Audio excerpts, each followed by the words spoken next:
Hello viewers, চলে এসেছি আবারও একটা তোমাদের সাথে বকর বকর ভিডিও নিয়ে। চলো তোমাদের সাথে শেয়ার করবো এই শীতকালে আমার এই থোবড়াটাকে আমি কীভাবে ঘষে মেজে পরিষ্কার করে রাখি। যাই হোক, প্রথমেই আমি গামছা দিয়ে মুখটাকে একটু ভালো করে চকচকে কইরা নিলাম। তারপরে এই যে একটু গায়েতে বডি অয়েল মাইখা নিলাম। আরে বাবা, শীতকালটা না আমার ভালো লাগে না, কেন বলো তো? এই গা হাত পা কেমন যেন একটা হয়, বিরক্তিকর লাগে। যাই হোক, শীতকালকে তো আর বলা যাবে না যে তুই চলে যা বাড়ি। যাই হোক, এসে যখন গেছে তাকে তো ওয়েলকাম করতেই হবে। যাই হোক, তোমাদেরকে বলছিলাম যে আমার নাকটা বুজে গেছে। আর এই সর্দি তো আমার পিছুই ছাড়ে না, কখনো নাক খোলে তো কান বুজে যায়, কান খোলে তো নাক বুজে যায়। যাই হোক, মাঝে মাঝে তো আমি হাঁ করেও মানে নিঃশ্বাস নিই।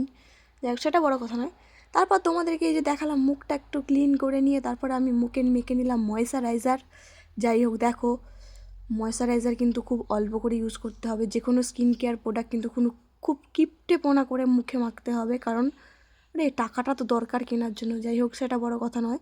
তারপর ঠোঁটে আমি একটু দিলাম, ঠোঁটটাকে ভেসলিন দিয়ে একটা টিপ না পড়লে আমার আবার পেটের ভাত হজম হয় না। যাই হোক, টিপ পরে নিলাম একটা সুন্দর করে, টুক, ছোট্ট কালো টুক। যাই হোক, ছোটোবেলা সে স্মৃতির কথা মনে পড়ে যায়, যখন মা চাঁদের মতো বড় কপালে একটা টিপ পরিয়ে দিত, দিয়ে আর বসিয়ে রাখতো।